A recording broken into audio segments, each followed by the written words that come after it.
우리 미래를 바꿀 인간 이 주제를 듣고 고민이 많으셨다고 들었어요. 일단 여기서 미래는 과연 어떤 미래인가를 생각을 하다가 네. 그러니까 미래의 변화가 이제 올 거라고 자꾸 생각하고 그걸 알고 싶어하는 이유는 현재의 변화를 추동하고 있는 것이 다 과학기술이거든요. 네. 그렇다면 지금 우리가 겪고 있는 이 변화의 대부분은 산업혁명 이후의 그 과학기술의 빠른 발전 때문이거든요. 네. 그래서 미래 얘기 나오면 무조건 과학기술, 아마 우리가 오늘 여기 갈다에 온 것도 그렇죠. 미래가 바로 이 과학과 연결되기 때문에 왔다고 저는 생각해요. 그래서 제가 다시 또 이 상황에서 그걸 주도하는 과학자나 기술자 이야기를 또 하는 것보다는 좀 생각을 다르게 해보자고 저는 과학자가 아니에요. 접근을 좀 다르게 해봤고요. 그래서 이렇게 변화가 오고 특히 그 변화가 우리한테 과연 좋은 것일지 나쁜 것일지에 대해서 의견이 분분하잖아요. 네. 그러니까 이런 과학기술의 변화의 미래가 디스토피아와 유토피아가 다 있는데 아마 최근에 우리가 직접 느끼고 있는 그런 디스토피아, 가까운 미래에 올 수 있는 디스토피아 중에 하나가 아마 인공지능에 의한 이제 직업을 많이 잃거나 우리가 하는 일의 의미가 사라지거나 네. 이런 걱정들도 많이 하시는데 이런 상황이 올 때 우리에게 우리는 과연 그런 미래를 어떻게 맞이하는 것이 좋을까? 이런 것에 대한 답은 놀랍게도 이 질문에 대한 답을 준 사람이 미술가가 아닐까라고 생각을 해봤어요. 미술가. 그래서 그 마르시엘 듀샹이라는 디시앙?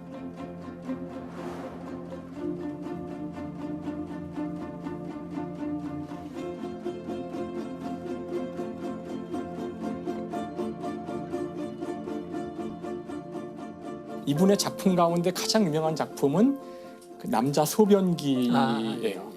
그걸 샘이란 작품이죠.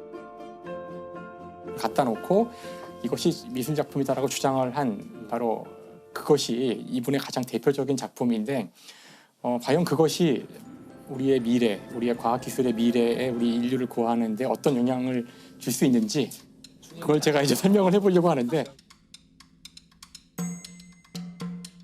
그래서 이분이 1887년생이거든요. 그러니까 어쨌든 미술가니까 이 시기의 미술에 대해서 좀 이야기를 해야 돼요.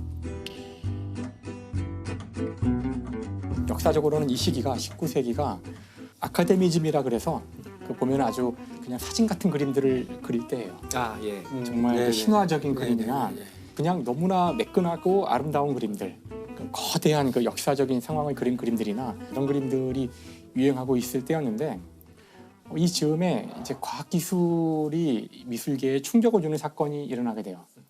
바로 뭐냐면은 사진기의 발명이죠. 사진기의 발명. 19세기 초만 해도 이게 노출을 굉장히 한참 해야 됐어요. 그러니까 필름이 문제인데 결국은 네. 필름이 지금처럼 좋은 필름이 없었기 때문에 8시간 노출을 했다는데 많이 하셨어요. 8시간의 노출이 사람은 못 찍겠는데요. 사람 못 찍죠. 그러니까 주로 이제 풍경을 찍어 안 움직이는 것만 지키는 거야. 여기서 이제 이거를 10분으로 줄일 수 있었던 기술적 진보가 일어나는데 그래서 이 사람을 저희가 오늘날 사진의 이제 아버지라고 불러요. 다게르라는 사람이에요. 다게르 사진의 아버지. 그래서 노출 시간을 10분으로 줄이는데 이제 근데 여전히 이거 가지고 이렇게 막 찍기는 그래서 진짜로 이제 혁명이 일어나는 시점은 1초가 되는 순간인데 착각 찍는 순간 그게 코닥이에요. 코닥. 그게 이제 19세기 말이죠. 그래서 이렇게 사진기의 변화가 오자 이걸 보고 있는 화가들의 마음은 일단 사진기가 보는 새로운 세상의 모습이 화가들한테도 굉장히 충격이었던 그렇겠죠. 거예요.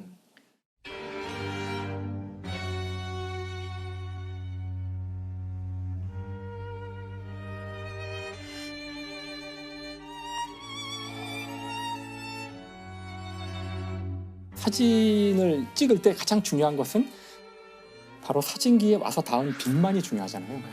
그러니까 이제 빛을 생각해야 되는 거죠. 내 망막에 떨어진 빛이 무엇인가를 생각해야 되는 거죠. 이게 바로 인상주의예요. 그러니까 인상파라는 것은 바로 빛을 그리려는 사람들이었거든요. 네. 이 순간에 지금 바로 내 망막에 떨어진 빛이 인상된 거. 무엇인가. 그러니까 이게 이제 그 미술을 바꾸는 거죠. 아 선생님 오늘 얘기 재밌어요. 또 한 가지 변화는 이제는 사진기는 정말 내가 이 한 장면을 놓고도 찰칵 순식간에 한 10장을 막 찍을 수도 있잖아. 그러니까 하나의 사물을 여러 각도에서 볼 수도 있다는 생각인데 전 같으면 어떤 역사적 장면이라 그러면 딱 그 스테레오 타입으로 그림을 그렸지만 이제는 하나의 장면을 여러 관점으로 볼 수 있고 이걸 한꺼번에 그릴 수도 있는 거죠. 이게 바로 입체파예요. 입체파의 피카소의 그림은 그 아비뇽의 처녀들은 예. 그렇죠. 그 각도가 다양하게. 처녀들을 다시점이라고. 다시점에서 본 거를 한꺼번에 그렸기 때문에 배상하게 되거든요. 그러니까 이런 변화가 막 미술에 물밀듯이 들어오는데 사실 더 중요한 질문에 대해서는 사람들이 답을 하고 있지 않았어요. 그게 뭐냐면은 아까 말씀하신 거죠. 화가들보다 기계가 더 잘 그릴 때 우리는 무엇을 해야 하나. 그렇죠. 일단은 지금 사진기를 보면서 새롭게 알게 된 세상에 대한 이해를 그림에 그리고 있으나 모두가 마음 한켠이 불안한 거죠. 마치 인공지능을 보면서 인공지능이 글을 쓰잖아요. 이제 그걸 보면서 작가들이 느낄 어떤 감정?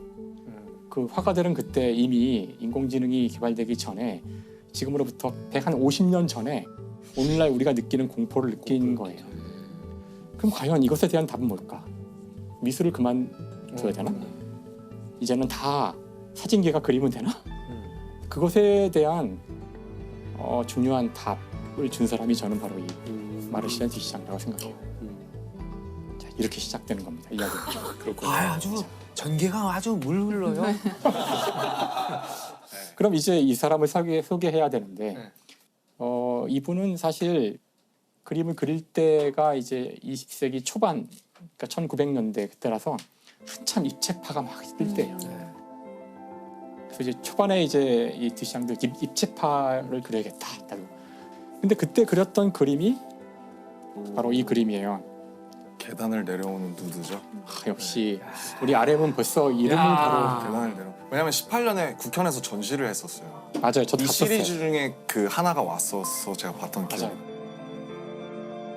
물론 입체파 그림이라고 했지만 이게 입체파도 좀 다른 게 입체파는 일단 당시 다시점을 그리는 거였는데 이거는 계단을 내려오는 사람을 이렇게 연속 사진을 착착 찍어서 붙여놓은 것 같은 느낌이죠. 그러니까 약간 입체파긴 한데 뭔가 좀 다른 느낌이에요. 뭔가 시간이 들어가 영상을 있는. 평면으로 구현하려고 맞아요. 했던 것 맞아요. 같아요. 네. 그래서 이 작품을 출품을 하는데 입체파 화가들이 이걸 보더니 이거는 입체파가 아니야. 많이 부족한데. 뭔가 우리랑 많이 달라. 부족해.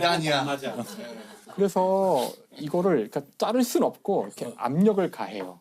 이거를 좀 처리하면 좋겠다. 그래서 뒷시장이 팡 터져가지고 이거 그림 안 걸어. 그래서 인정받지 못하고 있다가 이제 미국에 가게 되는데 미국에서 이제 아모리 쇼. 네. 그러니까 그게 미국 사람들에게 유럽의 선진 예술을 보여주는 그렇게 기획된 거예요. 무슨 박람회 같은 그런 게 근데 지금은 미국이 중심이 됐으니까. 그렇지 뭐. 그렇죠. 초기엔 그런 거였죠. 여기에 아까 그 계단을 내려오는 누드를 출품을 했는데 유럽에서의 그 싸늘한 반응과는 달리 미국 사람들은 열광을 한 거죠. 이거 너무 좋아요. 사람들이 야 이거 진짜 훌륭한 이거야말로 새로운 미술이다. 그래가지고 미국에 있으면서 이제 디샹이 역사에 남을 이제 업적을 남기게 되는데 그 자기 동생에게 편지를 하나 쓰는데 그 편지에 뭐라고 나오냐면 자 내가 파리에다가 뭐 물건을 몇 개 두고 왔는데 그 물건이 바로 요 자전거 바퀴 자전거 휠하고 이 병을 걸어두는 거꾸로 이렇게 담아두는 마에가 있죠 이렇게. 이 두 개를 딱 찍으면서 동생한테 편지에다가 자 내가 이것을 지금부터 레디메이드로 만들려고 한다. 레디메이드라는 것은 당시 미국에서는 그 기성복을 가리키는 단어예요. 그러니까 원래 옷은 맞춤형으로 만들어야 되는데 이제 공장형의 의류 제조 기법이 나오면서 대규모로 옷을 찍어낼 수 있었거든요. 그 레디메이드라고. 그러니까 이건 대량으로 찍었다는 뜻인데 공장에서 레디메이드로 만들려고 한다. 자 그러기 위해서 여기다가 내 이름을 서명해 주렴.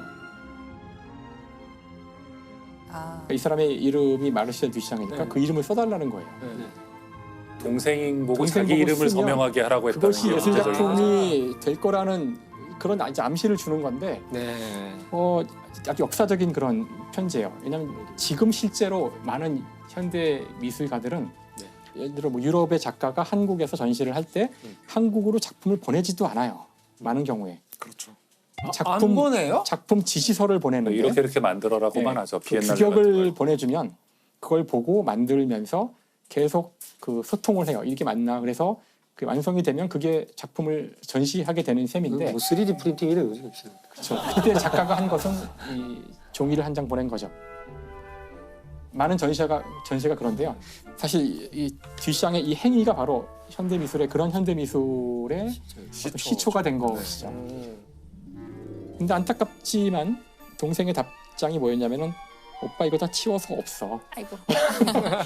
오빠 말을 듣고 가봤는데 다 버렸어. 그래서 그 새로운 미술이 탄생할 수 있었으나 이때 탄생 못해요.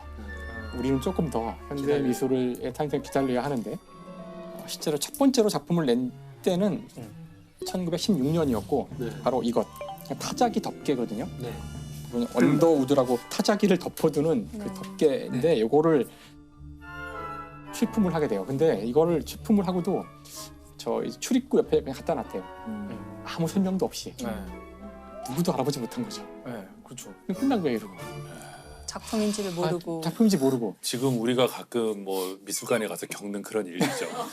이건 작품일까 아니면 그냥 갖다 놓은 의자일까 소품일까. 그렇죠. 그래서 듀샹이 이제 이건 안 되겠다. 뭔가 충격요법을 쓰지 않으면 자신의 이런 노력들이 행위들이 예술로 인정받지 인정받을 못하겠구나. 그래서 이제 드디어 사고를 이제 치게 됩니다. 1917년 4월 10일인데 4월 10일부터 시작된 전시회 100년 전. 그렇죠. 그때 그 전시회에다가 요 남성 화장실에 쓰이는 이 소변기를 이걸 공식적으로 출품을 해요. 그래서 이걸 사다가 6달러에 샀다고 돼 있는데 6달러로 돈을 들고 사다가 여기다가 이제 사인을 하는데 자기 이름을 쓰지 않고 여기 가면이죠. 리처드 무트라고 자기 이름을 속이고 이걸 제출하죠. RM이라고 크게 써 있는데. 그러네. 그러네요. RM 뮤티티라고. 그러네요. 바로 오늘을 위하여 이게 준비된 거구나. 이런 큰 플랜이 이 전시회는 더군다나 이제 유럽에서 항상 한참 유행하고 있는 그런 권위를 다 무시하고 그 심사도 없고 상도 주지 않는 모든 사람이 돈을 얼마 내면 2개씩 출품할 수 있는 그런 모토를 내걸고 있는 그런 전시였거든요.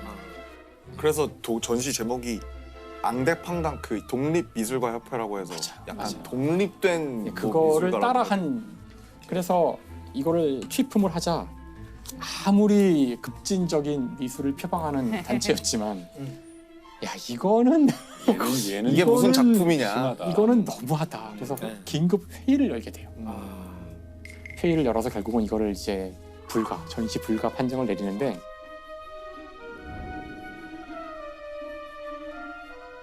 그때 이제 뭐 이유를 사유를 달아요. 뭐 사유도 이제 샘은 네. 본래의 자리에 있으면 매우 유용한 물건이겠지만 네. 미술 전시회는 그 본래의 자리가 아니며 네. 어떤 정의에 의해서도 그것은 예술 작품이라 할 수 없다. 정말 자신 있죠?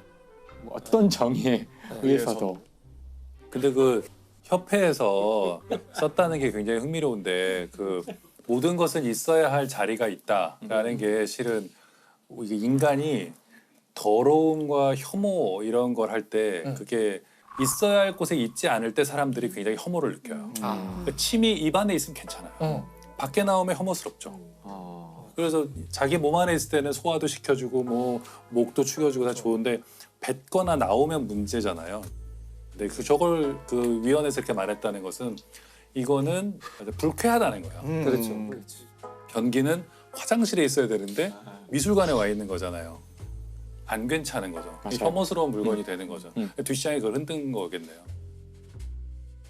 그리고 실제로 프랑스 태생이라고 하셔서 프랑스의 배관 시설이 당시엔 굉장히 안 좋았는데 미국의 배관 시설은 사실 그 당시에 굉장히 1910년도 초반에는 좀 훌륭해서 거기에서 어떤 그 아름다움을 느꼈을 수도 있다라는 글을 이건 또 봤었어요. 전혀 몰랐던 일리가 있는. 그래서 사실은 또. 그 샘 작품도 원래 처음부터 다 설계하고 했다기보다는 나름 거기 그 예를 들면 그 뭐라 그러죠? 브로셔 같은데 이 변기의 아름다운 곡선과 그런 걸 위주로 감상하세요라는 나름의 가이드가 있었는데 와. 그게 논란이 되고 제명이 되고 나서 아이디어를 메이크업한 것 같다라는 그럴 추측이 수도 있더라고요. 있죠. 그렇다고. 야, 얘기인데. 박사님 한 분 더 나셨네. 아, 깜짝 놀랐어요. 역시 저는. 미술로 오니까 바로 날아다니는. 듀샹도 인간 아닌가. 예. 그래서 일단 맨 마지막 문장이 중요한데 이것은 예술이라고 부를 수 없다. 근데 사실 이 마지막 문장 이것이 바로 뒷시장이 노린 거죠. 그렇죠. 예술 작품이란 무엇인가? 당신들이 예술 작품의 정의를 안다고 이런 판단을 내렸지만 나는 이게 작품이라고 생각하는데 그럼 어떡할래? 이제 이렇게 사실 본인이 만들지조차 않고 서명만 한. 돈 주고 사와서 서명은 한 거죠. 가명으로. 가명으로 그것도 한 거죠. 그 순간 이것이 예술품이 되었다고 주장하는 거죠.